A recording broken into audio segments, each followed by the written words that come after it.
what's good, everybody? This your boy KCPL King Self for Life coming at you with the AEW All-In prediction card. This is the card for 2023's All-In. Ladies and gentlemen, I just got through from watching Dynamite, and I just got to say, Dynamite was a pretty solid go-home show. There was a couple of things on there I probably would have done differently. I want to talk about, for me, the most kind of very controversial situation that took place. As of right now, Swerve and AR Fox is not happening. Swerve and Christian Cage is taking place now. Don't know why Fox is not going to be able to make the trip. I don't know if I guess it's a visa situation, because it's the same exact thing that happened to Ray Phoenix. Ray Phoenix won't be able to come through either, from what I'm told. So obviously we got Swerve, Christian Cage, because obviously, Darby and Lucha are going at it all out. So I guess it's the next best thing. Like I said, it was a whole lot of stuff that took place. I mean, the whole show was revolving around MJF and Adam Cole, which was fantastic. And it started with, I wish it would have started with them. It started with a matchup that wasn't even supposed to happen. Again, TK, this is what I'll get on his case. Why are we giving away the All-In card before the pay-per-view? That's why the matchup they had, which was the Elite versus Juice Robinson and the A-Boys, I'm like, why are we giving them away Kenny Omega versus Juice Robinson before the pay-per-view? Don't do it. I tell you, it was stupid. And the match really didn't happen because Rick Knox got knocked out by Juice Robinson. Then it turned to everybody beating the snot out of each other. That's what it turned into. Everybody getting their licks in before the pay-per-view. But let's break down this whole matchup. Pre-show, 0 hour. Now, obviously, there will be more matches to get added to the pre-show. I won't be talking about them because obviously Rampage hasn't come on yet. I'm not talking about them. I'm just talking about the main 10 matches that we got right here. Aussie Open, which is Mark Davis versus Kyle Fletcher versus MJF and Adam Cole. They beat the snot out of Matt Hardy and Jeff Hardy in the main event. Didn't give a rat's about that. But then MJF and Adam Cole came out there to basically stop them. Then MJF and Adam Cole playing this game, playing dang too much, just playing around too much. One wants to turn heel, one wants to be a babyface. They just playing way too much. Are they friends? Are they not friends? Listen, MJF and Adam Cole not winning. I want them to win, but they're not, because it's going to be real stupid with them winning the tag team titles and then everything breaking up in the main event. So they're going to come very close to winning these titles. Now, I'm not sure if Roderick Strong and the Kingdom are going to play a real huge role in this situation. I don't know if they're going to tease the injury angle. I don't know. But I got Aussie Open retaining the Ring of Honor tag team titles. Then, next tag team match, FTR versus the Young Bucks. They had a sit-down. I thought the sit-down was very good. It was a very chirpy sit-down. Every member wants to be known as the greatest. FTR wants to be the greatest. Young Bucks wants to be the greatest. But with the controversial situation happening with Cash Wheeler, it's already a foregone conclusion. The Young Bucks are winning those tag team titles in the rubber match. It is a done deal. The Young Bucks will walk out of Wembley Stadium with these tag team titles.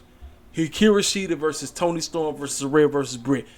Ain't nowhere in the world I'm doing a tag team match on Rampage, but that's exactly what's happening. Again, TK, quit doing this. Vince and Triple H do that idiotic crap on freaking WWE. Why are we doing this trash on Dynamite? Why are we doing it on Rampage?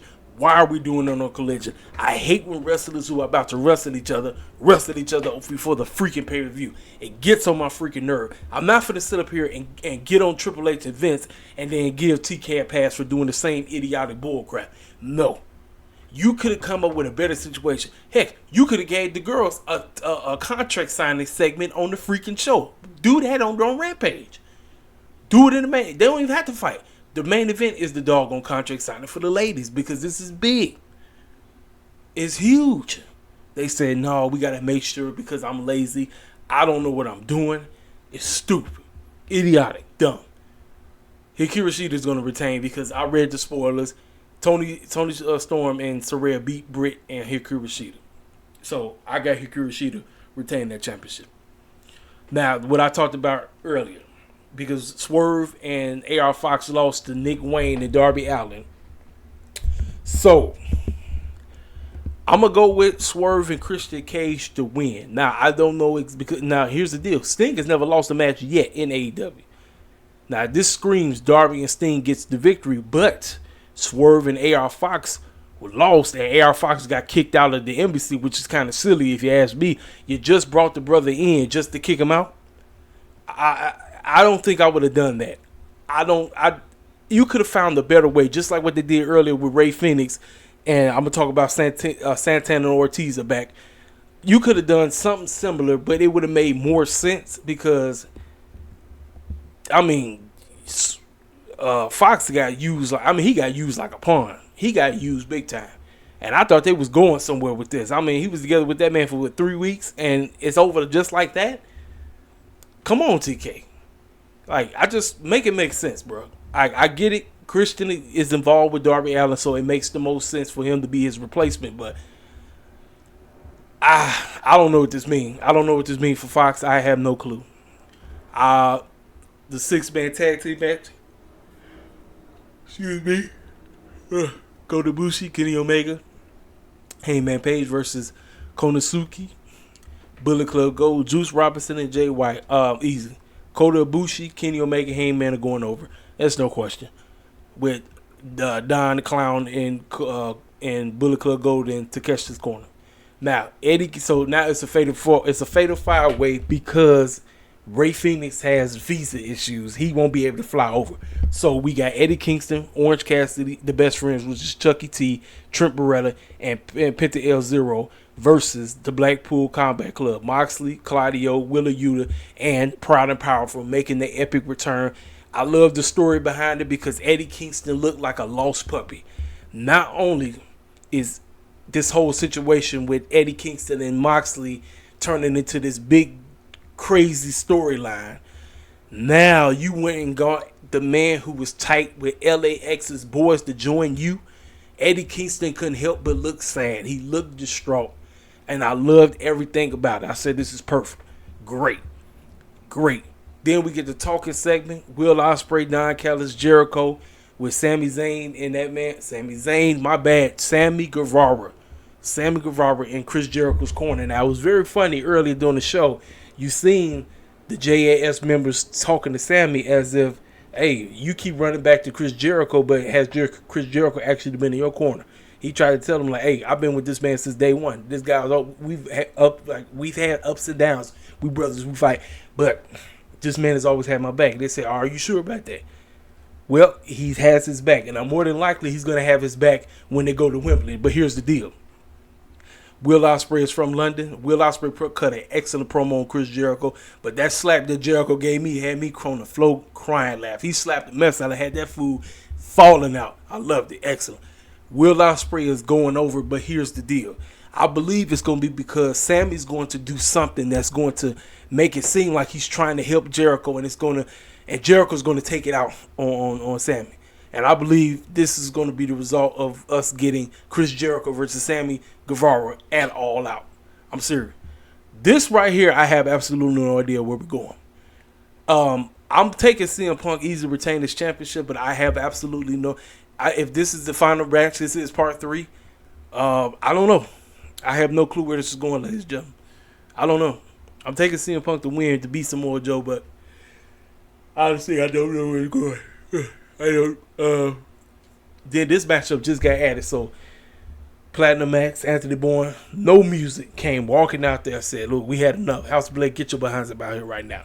They called him out. They got in the ring, started beating the brakes off of him. Then the returning Billy Gunn, Billy Bad A, Mr. A, has returned. And he said, you know what? I was supposed to be done with this stuff, but you clowns have called me back because you have been messing with my sons. Talking about the Acclaim. We are going to do this one more final time for everything. At All In, House of Black versus the Acclaim with Billy Bad Butt Gunn for the Trios Championships. Ladies and gentlemen, I don't want House of Black to lose because I would prefer House of Black losing to LFL. I'm going to go out on a limb. I could be wrong as 2 left shoes. I could be wrong. The Acclaim might mess around with them Trios titles. They might mess around and win. But the reasons why I don't think they're going to win is because I think Billy Gunn officially turns on Anthony Bourne as a Mastercaster. I officially believe he turns on them. and it's going to cause something that's going to transpire, which is going to go into All Out. And like I say, House of Black need to face LFL versus House of Black at All Out. I actually personally would have preferred they held this off at that till All Out, but they not. They want to get this out the way at All In. So, like I said, yeah. So they could win. They could win the Trios titles, but I don't see them win the Trios title. And the main event: Roderick Strong, Kingdom, Adam Cole, MJF, World Championship. Main event. This has been the excellent build. I loved everything that's been going on, transpiring about these two. They've been making everything work. I can't wait for it. I'm excited. My love, I was at a 40%, ladies and gentlemen. They didn't boost me all the way up to 70%. I'm at a 70%.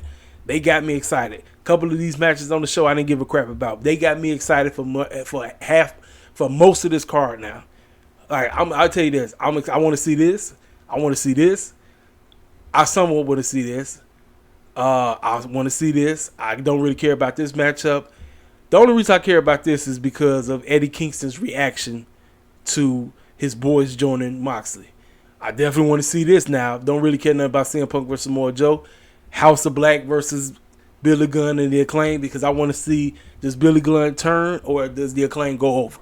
And this right here, MJF, Adam Cole, both of them have been teasing turning. They both been teasing. You know MJF is the doggone devil, but you got to remember Adam Cole, it was a ruthless heel too. Let's not forget about what he did in Undisputed Era in NXT. This dude was ruthless, especially with the sit-down interviews they did with Renee. Fantastic. I'm telling you, both of them, they showed the video packages from where it started to where it is right now. I'm excited. I am going to go with Adam Cole to win the championship. He's going to win. But remember what I told you. The contract signing is going to play a huge role. Roderick Strong, the Kingdom, and the contract signing of when Adam signed that contract is going to play a huge role in what transpires with this whole thing. Adam Cole is going to win this match. He's going to pin MJF. He's going to pin him. But the contract, we got to go back to that contract and Roderick Strong and Kingdom. That is what I'm going with. Roderick Strong, Kingdom, and the contract is going to be the major reason to this finish. I'm going with Adam Cole to win the championship, but does he win the championship? Ladies and gentlemen, I don't have anything else to say.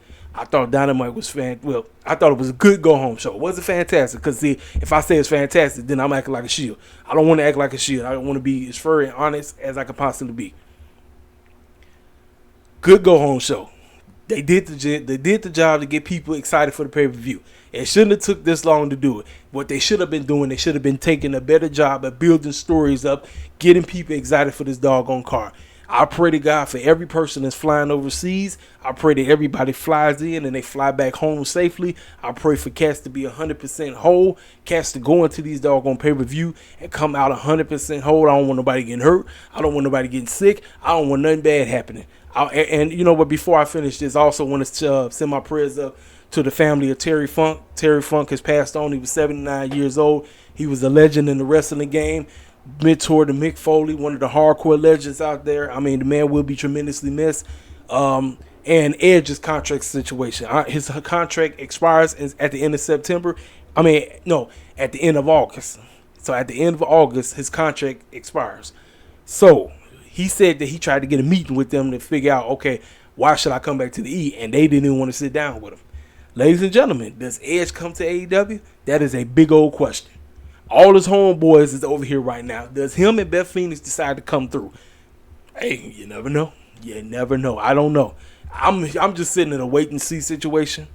But like I said, ladies and gentlemen, that is my predictions video for the whole card. I'm pretty sure that we're going to get 3 more matches added for the pre-show, which I'm not really going to give a crap about. But, oh yeah, and Ruby beat Sky. Ruby beat Sky tonight, and she said she wants Chris. Save that match for All Out. If we're not doing the other 2 girls against Chris, save that match for All Out. She says she wants Chris. Does they set this up and throw it on the card and make it out of nowhere? If that's the case, Chris ain't done nothing with the title. If you want Ruby to win the championship, fine, put it on Ruby. I didn't see Ruby getting involved in this situation, but if that's what we're doing, Ruby needs something, because Ruby has looked like a complete joke.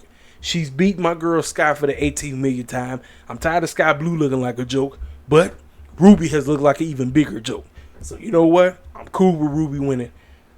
She wants Chris. That's what she wants.